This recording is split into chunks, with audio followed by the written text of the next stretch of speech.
সম্মানিত ভিউয়ার্স, কেমন আছেন সবাই? আশা করি ভালো আছেন। মাইক্রোসফট অফিস অ্যাপ্লিকেশনের আজকে দ্বিতীয় ক্লাস। আর দ্বিতীয় ক্লাসে আমরা যে বিষয়গুলো আজকে জানবো সেটা হচ্ছে মাইক্রোসফট ওয়ার্ড কীভাবে চালু করতে হয়, মাইক্রোসফট ওয়ার্ড এর স্ক্রিন পরিচিতি, এবং তৃতীয় যে বিষয় সেটা হচ্ছে মাইক্রোসফট ওয়ার্ড কীভাবে বন্ধ করতে হয়।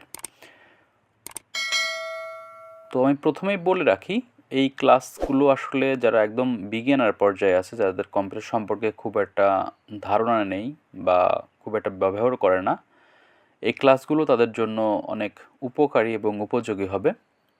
তো যারা প্রফেশনালভাবে কাজ করে থাকেন তারা চাইলে পরে এই ভিডিওগুলো ইগনোর করতে পারেন, আর যারা নতুন আছেন তারা চাইলে পরে এই ভিডিওগুলো দেখতে পারেন। আশা করি আপনাদের উপকারে আসবে।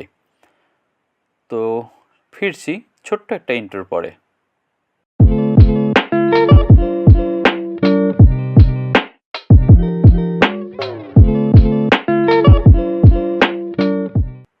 সো ভিউয়ার্স, আমরা এখন একদম শুরু থেকে শুরু করব, যেখান থেকে আমরা কিভাবে জানতে পারি মাইক্রোসফট ওয়ার্ড কীভাবে চালু করতে হয়। এটা আসলে খুব একটা সহজ বিষয় অনেকের কাছেই, বাট যারা জানে না তাদের কিছু কিন্তু অনেক কঠিন ব্যাপার। তা আমি এই বিষয়টা আসলে খুব ভেঙে ভেঙে খুব সহজেই আপনাদেরকে দেখানোর চেষ্টা করব, যাতে আপনারা খুব সহজেই বুঝতে পারেন। তো মাইক্রোসফট ওয়ার্ড চালু করার জন্য আসলে বেশ কিছু উপায় আছে। তো প্রথমত যে উপায়টা আমরা সচরাচর দেখে থাকি সেটা হচ্ছে আমরা প্রথমে চলে যাব হচ্ছে স্টার্টে যাওয়ার পরে আপনাদের দ্বিতীয় যে অপশনগুলো আছে প্রোগ্রাম লিস্ট, আপনি চাইলে পরে এখান থেকে মাউসের চাকা ঘুরিয়ে মানে স্ক্রলিং করে নিচের দিকে যেতে পারবেন। যাওয়ার পরে দেখতে পাচ্ছেন এখানে লেখা আছে মাইক্রোসফট অফিস 2013। তারপর নিচে চলে এসে দেখতে পারবেন এখানে লেখা আছে ওয়ার্ড 2013। এখন কথা হচ্ছে যে এখানে 2013 কেন, তাই না? তো 2013টা হচ্ছে আমাদের যে মাইক্রোসফট অফিস অ্যাপ্লিকেশন আছে সেটার ভার্সন। এটা আসলে দুই ধরনের ভার্সনও হয়ে থাকে, একটা হচ্ছে ওল্ড ভার্সন এবং একটা হচ্ছে নিউ ভার্সন। তো ওল্ড ভার্সন কোনগুলো সেগুলো সম্পর্কে আমরা একটু জেনে রাখি। অফিস 97 বা তার আগে, বা অফিস 98, অফিস 2000, অফিস এক্সপি শুরু করে আগের যে ভার্সনগুলো আছে সেগুলো হচ্ছে ওল্ড ভার্সন। তাই আমাদের এই পিসি বা ল্যাপটপে আসলে যেটা ইনস্টল দেওয়া আছে সেটা হচ্ছে মাইক্রোসফট অফিস অ্যাপ্লিকেশনের 2013 ভার্সন। আসলে অধিকাংশ ভার্সনগুলো সিমিলারই থাকে, শুধুমাত্র কিছু আপডেট জিনিস বা ফিচারগুলো যুক্ত করে দেওয়া হয়। তো আমি ক্লাসগুলো দেখাবো হচ্ছে মাইক্রোসফট অফিস অ্যাপ্লিকেশন 2013তেই। তো আপনারা চাইলে পরে এই ভার্সনটি ডাউনলোড করে নিতে পারেন। আমি গুগল ড্রাইভের লিঙ্ক আমার এই ভিডিও ডিসক্রিপশনে যুক্ত করে দিব। তো মাইক্রোসফট অফিস অ্যাপ্লিকেশন আসার পরে এখানে দেখতে পাচ্ছেন ওয়ার্ড 2013। তো এখানে ক্লিক করলে পরে কিন্তু আপনাদের যে মাইক্রোসফট ওয়ার্ড অ্যাপ্লিকেশনটা আছে সেটা কিন্তু চালু হয়ে যাবে। তারপর এরকম একটা ইন্টারফেস দেখতে পারবেন। সেখান থেকে আমরা কি করব, এখানে জাস্ট ব্ল্যাঙ্ক ডকুমেন্টে আমরা ক্লিক করব। ক্লিক করলে পরে এটা হচ্ছে আমাদের মাইক্রোসফট ওয়ার্ডের ইন্টারফেস। তো এইভাবে আপনি মাইক্রোসফট ওয়ার্ডটাকে চালু করতে পারবেন, এবং কীভাবে বন্ধ করতে হয় সেটা আপনাকে দেখিয়ে দিচ্ছি। একদম স্ক্রিনের ডান কর্নারে ক্রস একটি আইকন আছে যেটা হচ্ছে ক্লোজ। এখানে ক্লোজ বলতে বোঝাচ্ছে আপনাদের যে মাইক্রোসফট ওয়ার্ডটা আছে এইটা টোটালি ক্লোজ। এখানে আসলে দুই ধরনের ক্লোজ হয়ে থাকে। আজকে প্রথম যে ক্লোজটা দেখাচ্ছি সেটা হচ্ছে আমাদের মাইক্রোসফট যে ওয়ার্ড অ্যাপ্লিকেশন আছে সেটা আসলে আমরা কিভাবে বন্ধ করতে পারি। এটার জন্য আপনি জাস্ট এখানে যে ক্রস আইকনটা আছে এখানে ক্লিক করলে পরে আপনার মাইক্রোসফট ওয়ার্ডটা ক্লোজ হয়ে যাবে। তো এখানে আপনাকে একটা ডায়লগ বক্স দেখাচ্ছে যে want to save you change to document 1, মানে আপনি যে ডকুমেন্ট 1টা তৈরি করেছেন, আমি একটা হয়তো ওয়ার্ড লিখেছিলাম, আপনারা দেখেছেন কিনা খেয়াল নেই। একটা ওয়ার্ড লেখার ক্ষেত্রে আমাকে একটা ওয়ার্নিং দিচ্ছে যে আপনি কি এই যে ওয়ার্ডটা তৈরি করেছেন একটা ডকুমেন্ট, এটা আপনি সেভ করতে চাচ্ছেন নাকি সেভ করতে চাচ্ছেন না। তো যদি আপনি সেভ করতে চান তাহলে অবশ্যই আপনাকে সেভ করতে হবে, আর না চাইলে পরে ডন্ট সেভ। তো যেহেতু আমি চাচ্ছি না ডকুমেন্টটা সেভ করার জন্য, আমি এখানে ডন্ট সেভে ক্লিক করব। ক্লিক করলে পরে আমাদের মাইক্রোসফট ওয়ার্ড থেকে বের হয়ে আসব। এটা গেলে একরকম উপায়। আরেকটা উপায় হচ্ছে আপনার আরেকটা কি করতে পারেন, এখান থেকে আপনি একটা ওয়ার্ড ফাইল তৈরি করতে পারেন। সেটা কীরকম, আপনি মাউসের রাইট বাটন ক্লিক করবেন ডেস্কটপের উপরে, করার পর এখান থেকে নিউ আছে, নিউয়ের পরে আপনি দেখতে পাচ্ছেন এখানে বেশ কিছু কমান্ড আছে। তার মধ্যে আপনি দেখতে পাচ্ছেন এখানে হচ্ছে মাইক্রোসফট ওয়ার্ড ডকুমেন্ট। এখানে ক্লিক করবেন, করে আপনি এটা একটা নাম দিবেন। আমি একটা নাম দিয়ে দিলাম এপিসি। তারপর আপনি চাইলে পরে এখানে কিন্তু ডাবল ক্লিক করলে পরে আমাদের কিন্তু মাইক্রোসফট ওয়ার্ডটা চালু হয়ে যাবে। আপনি চাইলে পরে কিন্তু এইভাবে একটা ওয়ার্ড ফাইল বা হচ্ছে মাইক্রোসফট ওয়ার্ডটাকে চালু করতে পারবেন। এখন দেখা যাক আমাদের যে স্ক্রিন আছে মাইক্রোসফট ওয়ার্ডের, এই স্ক্রিনের সাথে আমরা পরিচিত হব।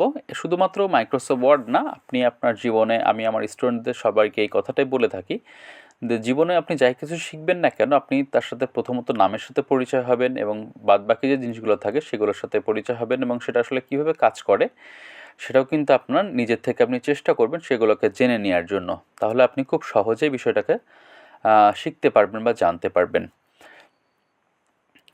তো আমি আবার ক্লোজ করে দিচ্ছি। আমি এখান থেকে মাইক্রোসফট ওয়ার্ডের আরেকটি ডকুমেন্ট ওপেন করব।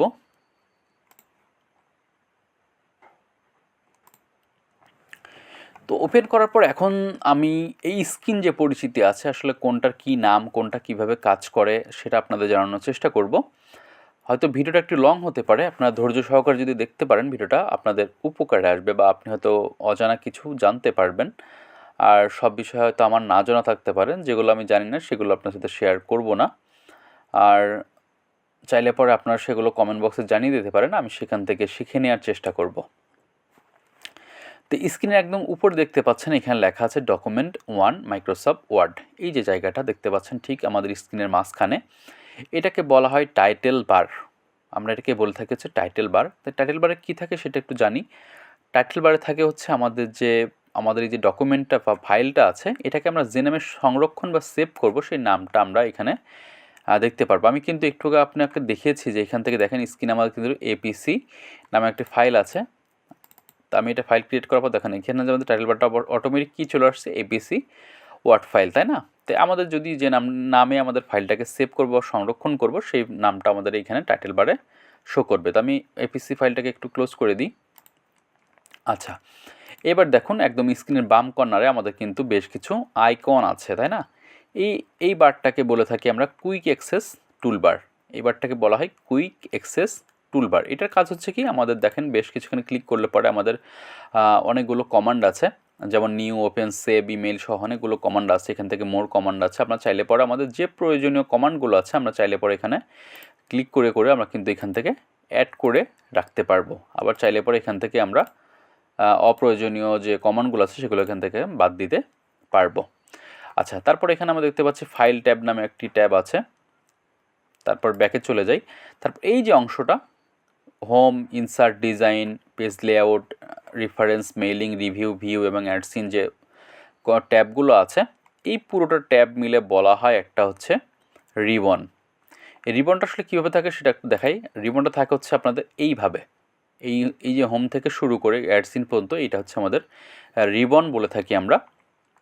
তো রিবনের মধ্যে আসলে কি থাকে, রিবনের মধ্যে আমাদের থাকে হচ্ছে ট্যাবগুলো থাকে, এবং ট্যাবে একটাই ক্লিক করলে পরে আমাদের এখানে বেশ কিছু অপশন আছে যেগুলোকে আমরা বলে থাকি হচ্ছে কমান্ড। তাহলে আমাদের হচ্ছে রিবনের মধ্যে থাকে হচ্ছে বিভিন্ন ট্যাব, এবং ট্যাবের মধ্যে থাকে হচ্ছে আমাদের বিভিন্ন রকম কমান্ড। আচ্ছা, তারপর হচ্ছে আমি এটাকে পিন করে রাখি।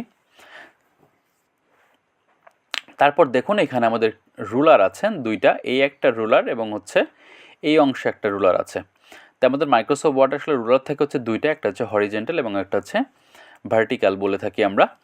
তো এই রুলার থেকে আসলে আমরা কী বুঝতে পারি, রুলার থেকে বেশ কিছু জিনিস বোঝা যায়। সেগুলো হচ্ছে আমাদের এই যে একটু কালার মতো আছে, এই অংশটা হচ্ছে আমাদের একটা কাগজের মার্জিন এরিয়া। আমাদের একটা কাগজের চার সাইডে মার্জিন থাকে। আমরা এই দুইটা রুলার থেকে আমরা কতটুকু অংশ মার্জিন আছে এবং কতটুকু অংশ আমাদের টেক্সট এরিয়া আছে বা লেখালেখির জায়গা আছে এবং হচ্ছে ইনডেন্ট আছে, এই যেগুলোকে বলা হয় ইনডেন্টের কাজগুলো আমি পরবর্তীতে দেখিয়ে দেবো। আচ্ছা, তো এইখানে ঠিক একই রকম লেফটে যে রুলার আছে সেখানেও কিন্তু আপনি এই রং দেখে বুঝতে পারবেন যে আমাদের এই অংশটুকু হচ্ছে মার্জিন, এবং নিচের দিকে গেলে পরেও ঠিক একই রকমভাবে কিন্তু দেখতে পারবেন এই অংশটা হচ্ছে আমাদের মার্জিন। তারপরে যে দেখেন আমাদের টেক্সট এরিয়ার মধ্যে এই অংশটাকে বলে থাকি আমরা টেক্সট এরিয়া বা ডকুমেন্ট এরিয়া আর কি। তো এইখানে দেখেন একটা কালো একটা দাগ মতো লাফাচ্ছে, আমি এটাকে একটু বড় করে দিই।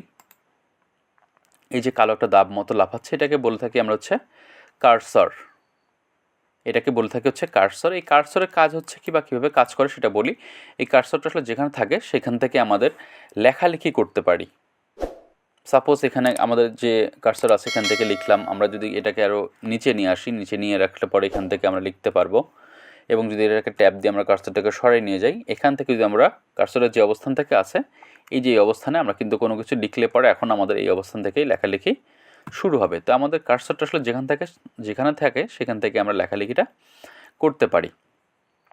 আচ্ছা, তারপরে হচ্ছে আমাদের এই যে বারটা আছে এটাকে বলা হয় স্ট্যাটাস বার। আমাদের হচ্ছে টোটাল কতগুলো পেজ আছে, আমরা কতগুলো পেজের মধ্যে কোন পেজে আছি, কতগুলো ওয়ার্ড আছে আমাদের, সেটা এখান থেকে দেখতে পারবো।